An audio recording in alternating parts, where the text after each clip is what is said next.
Bienvenue sur Top Invest, la chaîne des top d'investissement. Ici, on parle essentiellement d'entreprises de qualité. Aujourd'hui, on va parler du secteur du tabac. D'accord? Vous vous rappelez qu'au mois de juin, on a envoyé dans la Top Newsletter qui est gratuite, donc le lien est dans la description de la vidéo, on a envoyé ici une note ici d'analyse du secteur du tabac. D'accord? Quand vous investissez en bourse sur une compagnie en question, la compagnie en question exerce dans un secteur d'activité. Comment est-ce que se comporte le secteur d'activité en date d'aujourd'hui? C'est toujours intéressant d'aller voir les menaces ainsi que les opportunités à court terme ou à long terme. OK? Quels sont les drivers de la croissance de cette industrie-là? Donc, par exemple, ici, on a déjà partagé une note d'analyse sur les semi-conducteurs, sur les rates, sur les services de télécommunication, sur l'automobile, ainsi que sur le, enfin, dernièrement, on en a partagé sur les rates, mais il y a d'autres également, comme le segment ici des chemins de fer, le secteur ici de l'aérospatiale et de la défense. On a également partagé une note d'analyse. Voilà, j'oublie même, je pense qu'il y a également quelques notes d'analyse qui arrivent tantôt, mais j'en ai partagé plusieurs déjà. OK, donc dans la top newsletter, je n'ai juste pas fait de vidéo dessus.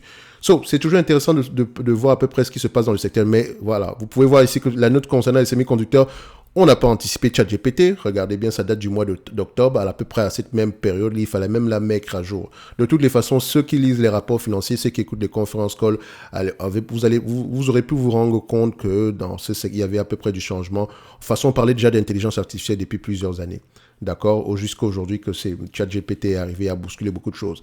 Ce qui a permis ici aux entreprises comme Nvidia de pouvoir bien performer, ou bien les entreprises ici qui exercent, qui peuvent à peu près fournir le type de produit recherché pour bâtir à peu près une intelligence artificielle solide à long terme. Une infrastructure liée à l'intelligence artificielle solide à long terme. OK? Bref. On n'est pas là pour parler de ChatGPT ou on n'est pas là pour parler des semi-conducteurs. J'aurais partagé une note d'analyse. Je pense que j'en ai même partagé une seconde. J'ai partagé une seconde note d'analyse sur les semi-conducteurs également dernièrement. Ça reste un segment qui est assez cyclique aujourd'hui. Vous pouvez déjà voir à peu près comment est-ce que se comporte TSMC. C'est pas parce que Nvidia va bien que tout le monde va bien. Ne l'oubliez jamais. Parce qu'il y a plusieurs types de semi-conducteurs. Bref. On va lire cette note-là. On va la commenter. OK? Et voilà, chacun tirera les conclusions nécessaires. Comme je dis toujours ici, tout ce qui est mentionné là, ça vient des rapports financiers, l'écoute des conférences call, recouper un tout petit peu. Et maintenant, vous, de vos côtés, allez vérifier l'information. Ne me prenez pas au mot. D'accord? Donc, si j'ai mentionné quelque chose ici, si ça vous semble intéressant, ou bien vous n'êtes pas en accord avec ça, allez rechercher l'information. OK? On va rapidement. Alors, la note date du 8 du mois de juin 2023.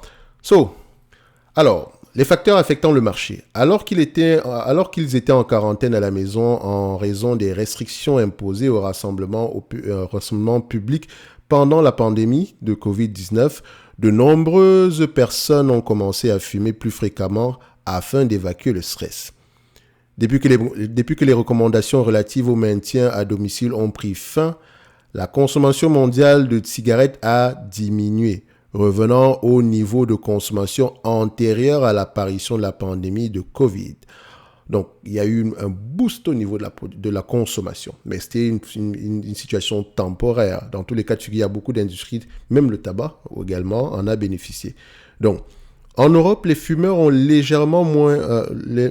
légèrement moins enclins à arrêter de fumer et les ventes de tabac y sont plus élevées qu'aux États-Unis. Le tabagisme est comparativement plus répandu dans les pays en développement que dans les pays les plus riches. Donc, le tabagisme est particulièrement très répandu en Asie et également en Afrique, je pense également en Amérique du Sud. Cependant, l'industrie est confrontée à des vents contraires. La sensibilisation aux problèmes de santé a incité les individus à éviter les comportements à risque. En outre, de nombreux pays continuent d'imposer des taxes élevées sur les produits à base de tabac, ce qui a freiné la demande de produits connexes. Les produits à base de tabac sont extrêmement taxés. Allez-y, juste regardez, intéressez-vous un peu à l'Australie, ainsi que la taxation des produits liés au tabac en Australie. Regardez à peu près ce qui se passe. Et jusque-là, les compagnies qui vendent les cigarettiers ici continuent à faire des marges extraordinaires en Australie. Alors, l'augmentation des coûts des matières premières et des prix des produits à base de tabac a encouragé de nombreux fumeurs à abandonner cette mauvaise habitude. Par ailleurs, La conversion défavorable des devises étrangères due à la force du dollar a eu un impact négatif sur les ventes des produits à base de tabac fabriqués aux États-Unis. Enfin, la guerre en Ukraine a entravé l'offre et la demande en Europe, poussant les prix à la hausse. Philip Morris International a notamment réagi au conflit en suspendant ses activités en Russie. Comme ça, tout le monde l'a fait de tous les cas de figure. C'est un élément comme un autre ici, mais vu que c'est déjà un secteur assez concentré ici, remarquez que si Philip Morris, et c'est une zone en Russie, les Russes fument énormément. Je ne vais pas vous dire qu'il fait froid là-bas, mais bon, voilà, c'est très commun. Donc ça veut dire que c'était quand même un marché assez conséquent. Les fabricants de tabac se sont positionnés de manière dont les offres alternatives, parce que les compagnies de tabac ici ont également des alternatives, des relais de croissance ici, donc des possibilités de croître au-delà du tabac, des produits liés au tabac. Les fabricants de tabac se sont positionnés de manière à tirer profit de la prise de conscience mondiale en matière de santé en investissant dans des produits sans fumée. Alors, notamment, quand on dit produit sans fumée, ça ne veut pas dire que c'est plusieurs. On peut avoir le tabac à mâcher, on peut avoir ici il y a également du tabac à prise, un truc comme ça. Il y a une sorte de tabac qu'on introduit dans le nez. En tout cas, il y a plusieurs types de tabac ici. Ok, il y a même il y a même un qui est, je pense que c'est pas à mâcher, mais c'est un peu comme des pochettes qu'on met en dessous de la langue ici. Donc il y a plusieurs types de tabac en fait. Ça donne toujours à peu près le même. La nicotine, c'est toujours à base, il y a toujours de la nicotine, donc ça donne à peu près la même sensation, sauf que ce n'est pas fumé, donc ça n'est que il y a pas de, enfin, je ne suis pas scientifique, mais il n'y a pas une grosse incidence sur les poumons. Ok? Notamment les dispositifs de vapotage à base de tabac et les cigarettes électroniques. Ces produits sans fumée qui fonctionnent avec des piles permettent aux utilisateurs de ressentir la sensation de fumée sans les effets négatifs de l'inhalation de fumée réelle, notamment les risques de cancer du poumon. D'autres exemples de produits sans fumée sont le tabac à priser humide, les sachets et le tabac à mâcher, le sachet de tabac à mâcher. Donc, ce sont les exemples, par exemple, au-delà de tout ce qui concerne ici les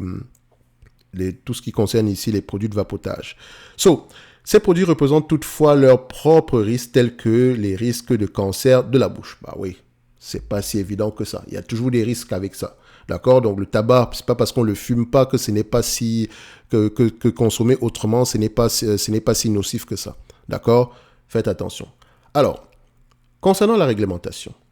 Depuis de nombreuses années, la réglementation et les actions en justice posent un dilemme à l'industrie du tabac. Dans un passé pas si lointain, des procès ont permis aux plaignants d'obtenir des indemnités substantielles et de limiter la commercialisation et la circulation des produits liés au tabac. Aujourd'hui, la FDA, Food and Drug Administration, adopte une position plus sévère à l'égard des produits du tabac traditionnel et sans fumée. Donc, les nouveaux développements concernant l'acquisition précédemment proposée par le groupe Altria de Juul, un fabricant d'e-cigarettes qui a fait l'objet d'allégations de commercialisation de produits à des mineurs, notamment ici, ils vendaient des produits comment on appelle encore ça, le nom m'échappe toujours ici. Le pire, c'est que j'en avais un en plus, alors que je ne suis pas un fumeur, d'accord, donc c'était juste également pour essayer. Voilà, c'était un petit dispositif ici, il y avait des petits recharges ici pour nous permettre ici il y avait plusieurs types de saveurs ici, d'accord, donc ça permettait ici d'avoir la sensation de fumer sans pour autant ici fumer une réelle cigarette. Donc ici, ces produits de vapotage étaient également destinés à des jeunes, parce qu'il y avait plusieurs saveurs mangue, ananas, pastèque, watermelon, ce genre de choses-là, d'accord? C'est uniquement destiné ici aux jeunes, parce que ça sent bon. Or, vous commencez à créer une habitude, et c'est un business comme un autre, ok? Et vous allez voir ici que Altria a pris une extraordinaire mauvaise décision en rachetant Juul. Et ça n'a pas empêché l'entreprise de continuer à exister aujourd'hui, malgré cette mauvaise décision-là. C'est plusieurs milliards qui ont été engloutis. Donc, on dit ici que les commercialisations de produits à des mineurs font la une des journaux.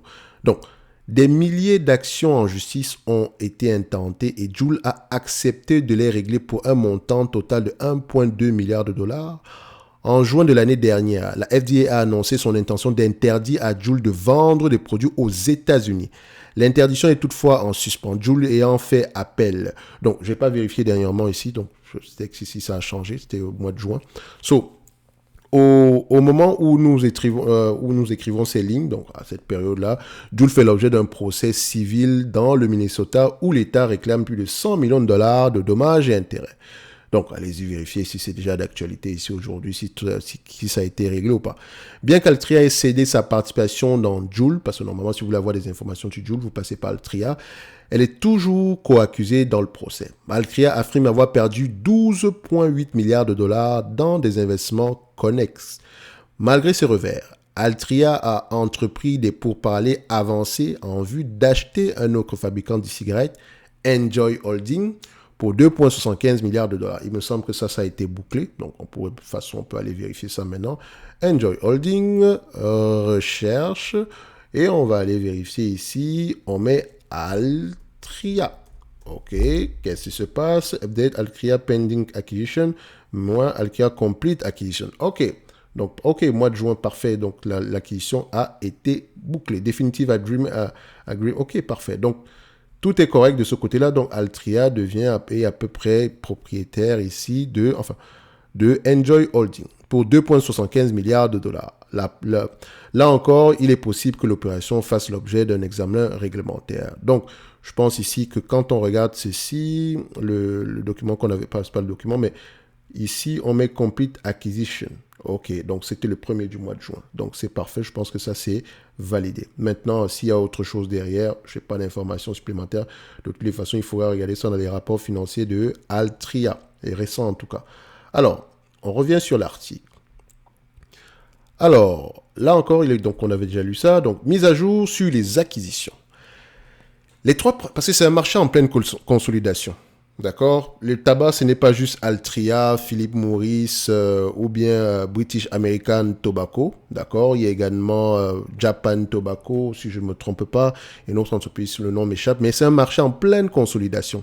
Donc, vu que c'est un marché qui est de plus en plus réglementé, la consommation tend à diminuer, notamment parce que les gouvernements mettent de plus en plus l'accent ici sur le côté santé.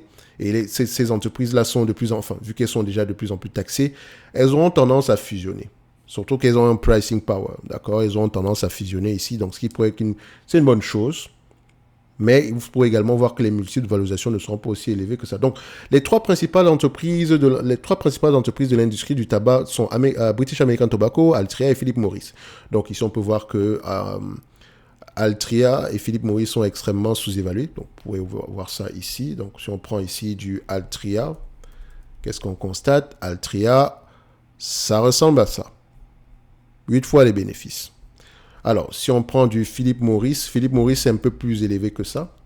D'accord? Donc, Philip Morris ici, c'est, correctement évalué, sans plus. Et si on prend ici British American Tobacco, oh non, ça c'est Kenya. British American Tobacco, non, c'est BAT, British American Tobacco, c'est ça? British American Tobacco, parfait. Je pense que c'est ça, hein? On a à peu près quelque chose qui se négocie à 7 fois les bénéfices. Donc, ces deux entreprises sont extrêmement sous-évaluées. OK? Mais tout le monde a les mêmes problèmes ici. Les deux entités sont extrêmement, que ce soit Altria ou bien British American Tobacco. Alors, on revient ici.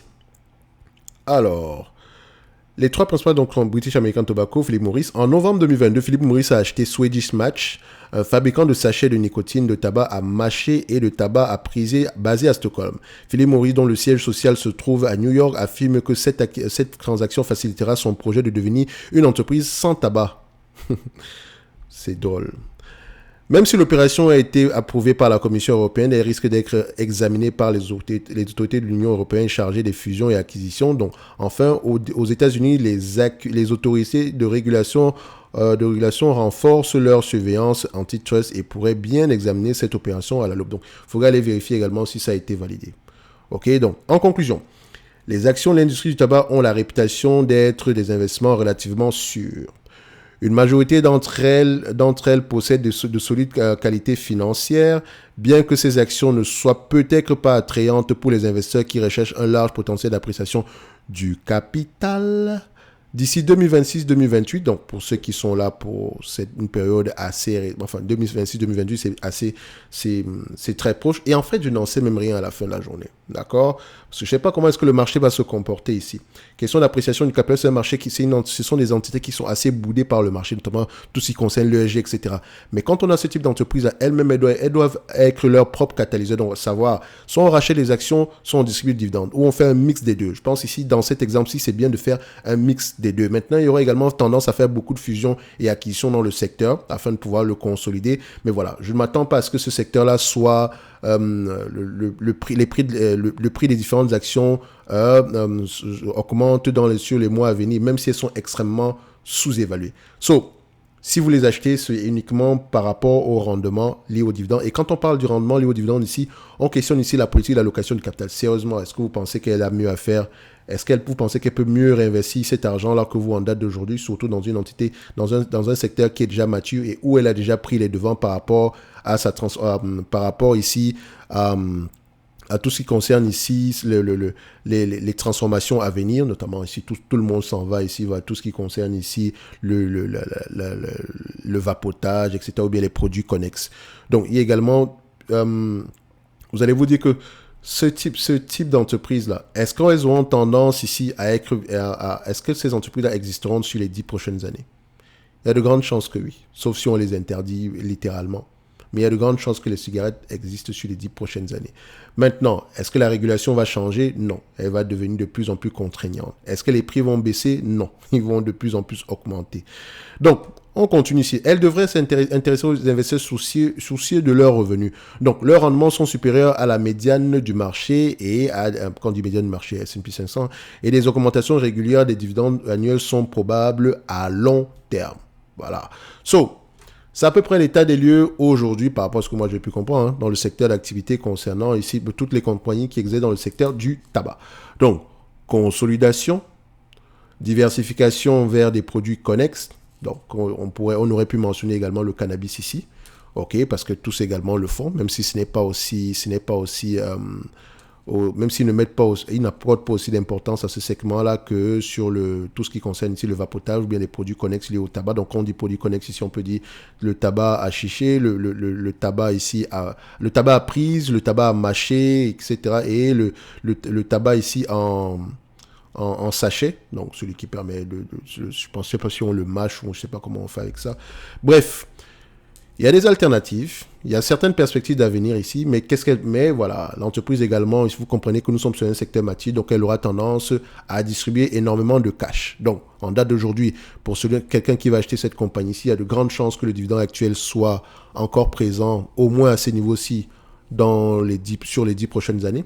Donc, pourquoi pas ne pas se lancer sur British American Tobacco. De toute façon, c'est du point de vue revenu uniquement. Maintenant, par rapport au prix de l'action, je pense que le management devrait continuer à racheter les actions et je pense même que c'est ce qui est fait en date d'aujourd'hui. Bref, voilà à peu près l'état des lieux ici au mois de tout ce qui concerne ici le secteur du tabac. Donc, vous pouvez retrouver ce document-là dans la top newsletter qui est gratuite et vous avez le lien sous la description de cette vidéo aussi. Donc, vous avez déjà à peu près les entreprises également qui sont intéressantes à ce niveau-là. Peut-être qu'également, on va en refaire une ici, mais voilà, sans doute, ça me prend trop de temps pour faire ça. Donc, on verra ça sans doute d'ici la fin de l'année. Bref, on va se donner rendez-vous ici sur la prochaine vidéo. Un like, un abonnement, un commentaire. Merci.